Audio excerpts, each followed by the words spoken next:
Hey y'all, welcome to Mentally Dedicated. I'm Mariah, and if you are here, you are dedicated to strengthening your mental health. I know it's been a minute, y'all, but we just gonna jump right into the video. As you can see by the title, we're talking about depression today. So the first thing and I'll be giving you guys 5 tips on how to cope with some things that you can do to cope with depression or depressive symptoms or sadness. So let's just get right into the video. So first things first is know the difference between sadness and depression. So yes, there is a difference. When you're sad, first of all, we all experience sadness, right?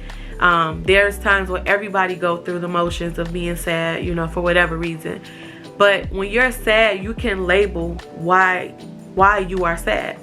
Like, you can identify why you're feeling that way. So for instance, like, you might have like lost a job or financially unstable, maybe a pet died or a relationship ended or whatever the case may be. Like, you can identify why you are feeling that way.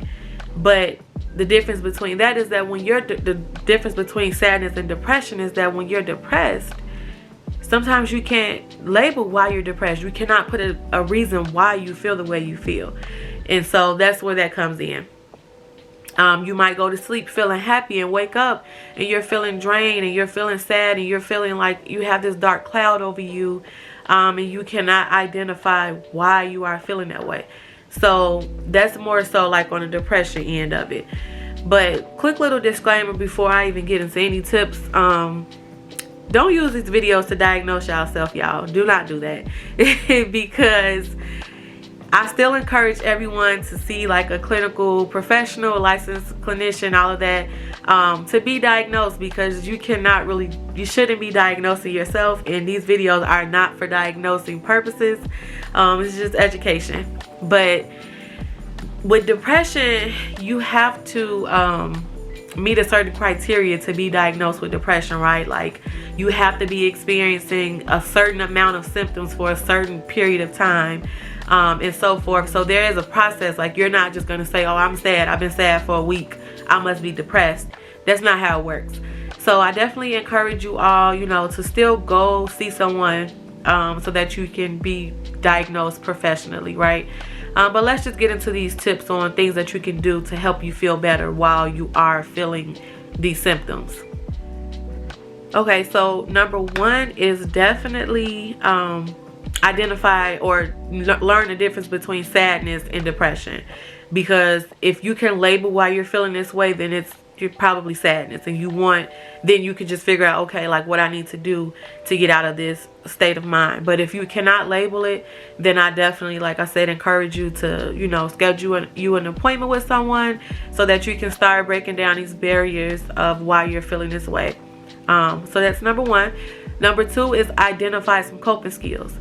So, and healthy coping skills at that, not just coping skills. And the reason I have to kind of emphasize healthy coping skills is because, like, people will often say, like, well, yeah, like, I cope, you know, I smoke or I drink or I like to party all the time, or, you know, they may have sex all the time with multiple people to kind of just cope with whatever it is that they're feeling on the inside. And it's just like, that's not really healthy. Some people cope by sleeping their problems away, which sleep is good for us, but if you're not actually addressing a problem, of course it's not really going to go away, right? So you want to find a healthy coping skill. And so while you're in the process of figuring out what you need to do to help yourself get out of this state, this state of mind, so you want to identify some healthy coping skills, right? Because if you create these negative coping skills or identify some negative coping skills, and you're just like, I'm gonna do this because this is what kind of helped me distract me from whatever it is, the problem that you're dealing with, essentially it's just going to create more problems, right? Like, now you're gonna have, you know, a drinking problem. Now you're gonna smoke. Now you're going to have a sex addiction. Now you're gonna have whatever, so forth and so on. The problem that your main problem that you were dealing with has now created 10 extra problems because of the way that you were coping with whatever it is that you're dealing with. So you want to identify some healthy coping skills. So of course, some healthy coping skills can be things like journaling. It can be things like exercising, yoga, meditation, taking baths where you're using like the candles, lighting candles and relaxing, using like lavender oils and things like that to calm you, because lavender, the essential oil is it's a calming essential oil, so it helps with anxiety and things like that. Of course, but it's gonna vary person by person. Whatever works well for you that's healthy, is what I would encourage. So when you get to the point where you're like really struggling with your problem that you're dealing with, you can turn to your coping skills and say, okay, like today was a really rough day for me. Mentally, I'm just drained. I'm unable to deal with whatever. Let me go to my journal. Maybe turning your phone off and staying off of social media, or if you are the person that people always tend to come to with their problems, put your phone on do not disturb, so can't nobody call you while you're trying to get your mental health intact. So those are some things that you can do as far as identifying the coping skills and utilizing your coping skills. So it takes time for a habit to form, so it's not going to happen overnight where you're like, I got 5 coping skills and I'm just going to do this every day. Like, no. Some days you're really going to be like, I just cannot today. I can't. No matter what nobody say, no matter the motivation, like today I just cannot. And that is fine. You have to allow yourself grace. Like when you're mentally drained, it's not going to be easy. No matter who you talk to, it's not going to be easy. Of course, you have to put the work in and stay consistent. But it's going to be tough. It's going to be days where you feel like you took 10 steps back and you just couldn't. Today, I just can't do it. But that's okay as long as you're trying. And that's very important. So the next thing, so that's number 2, is identify the coping skills. The third thing I would encourage is identify your triggers. This is a big one. So identifying your triggers is very, very important, because it's your triggers, right? It's what's causing the problem. Now, of course, if you are diagnosed with depression, or you go and see a therapist, or plan to go and see a therapist to be diagnosed with whatever, of course, you might not know why you're feeling this way, right? We already talked about that. Like when you're depressed, sometimes you can't put a name to why you're feeling that way. But if you can identify the triggers, you have an advantage. That's good. Identifying your triggers will definitely help you begin to strengthen your mental health, right? It'll definitely begin to help you with whatever it is that the problem that you're dealing with. So if your triggers are like toxic people, if your triggers are family, friends, your job, like whatever it may be, identify those triggers. So you may want to like have like a pen and paper down, of course, because you want to be able to go back and reflect and say, hey, I identified this as one of my triggers. Because once you can go back and say, hey, like I identified this as one of my triggers. And then you can have your coping skills written down as well and say, well, these were the coping skills that helped me with that trigger. And then as you go, you'll identify more triggers, because a lot of things we don't even realize trigger us. Like, for example, you may hear a voice. You may hear a voice that's familiar to someone that caused you to feel these depressive symptoms, right? You may come across a smell. You may come across a familiar area. You may come across a certain food or drink, or the weirdest things can be a trigger, and people don't realize that, because people always think like, oh, it's just a person.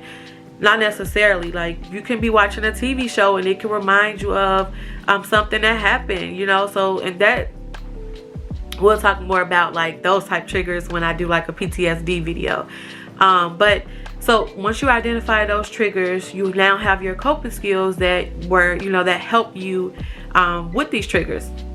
Okay, so that's number 3. So number 4 is set small goals. Literally, the goal can be as small as getting out of your bed. When people are dealing with sadness and depression and depressive symptoms, they struggle with the basic things. Like a lot of people on the outside looking in that has never experienced any depression, or they have like the bare minimum sadness, or they know how to cope with their sadness. On the outside looking in, they're probably like, What do you mean you couldn't make up your bed? What do you mean you couldn't take a shower today? What do you mean you couldn't do A, B, and C, right? So they don't realize that this is real life. This is not a joke. Like, people really struggle with your activities of daily living. Like, people really struggle with those things. So set small goals for yourself is going to make a big difference. And the reason why it will make a big difference is because at one point you couldn't even do that. You couldn't even make up your bed.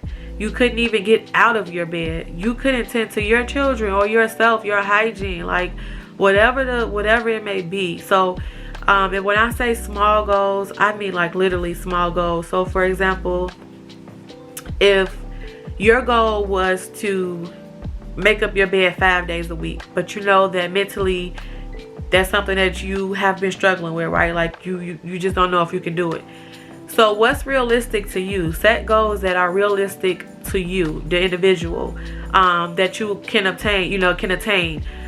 You want to set realistic, attainable goals. So instead of 5 days, how about doing 3 days? Can you make your bed up 3 days? So go from there. So you want it to be something that's small, because those small gains are going to feel like the world. Like, okay, I did this. Now I can go ahead and set the next step, which is I made up my bed 3 days a week. Let me try 5 days a week. Or I'm still going to stick with the 3 days, but let me now shower 3 days a week. Whatever the case may be, like, because some people really struggle with just the basic needs. So after that, setting small goals, I wanted to talk a little bit about a form of therapy that actually helps, the most common form of therapy that helps with depression, which is CBT, which is cognitive behavioral therapy. So what CBT essentially teaches us is that the way that we think impacts the way that we feel, which then impacts the way that we behave, which is like this cycle, right? So, which is true, because if you think a certain way, if you think negative, you're gonna feel negative, right? Like, you're gonna feel all the emotions, the sadness, the anger, whatever, based off how you're thinking, which then will show in your behavior. So now if I was thinking that I cannot do something, now I'm gonna feel like it. Now, like, my motivation is not there, and now I'm gonna experience all of these different behavioral aspects of it. Like, I'm not gonna do it. I'm gonna lose the motivation. I'm going to tell myself that I cannot do these things and have all of these negative thoughts. So CBT helps with depression because it teaches you to kind of identify those things, live in the here and now, and you're working on shifting that mindset. So that's where that comes in, which is something that's done in therapy. So you're shifting your mindset, you're shifting your thought process. And so when you have those negative thoughts, you want to shift it into like these positive thoughts, right? So you want to talk positive, you want to speak those affirmations and speak those positive things over your life, over yourself daily, which I speak about in other videos as well, but because it's really true, like, it helps. So you want to start shifting your mindset. You want to be very intentional when you realize that you are having these negative thoughts. You want to be intentional on shifting that thought process, right? So if I'm telling myself that I'm depressed, I'm just, life is just hard and it's never going to get better, you're going to start believing that. So why not use your mind? Your mind is so powerful. It is so powerful. Why not use your mind to tell yourself these positive things? Like, I may be struggling today, but I know that I can do better tomorrow. Or I'm not even going to claim that today is going to be a day where I struggle. I'm going to get up out of this bed if I have to kind of like really force myself, in a sense of really getting out of this bed, and I'm going to do this.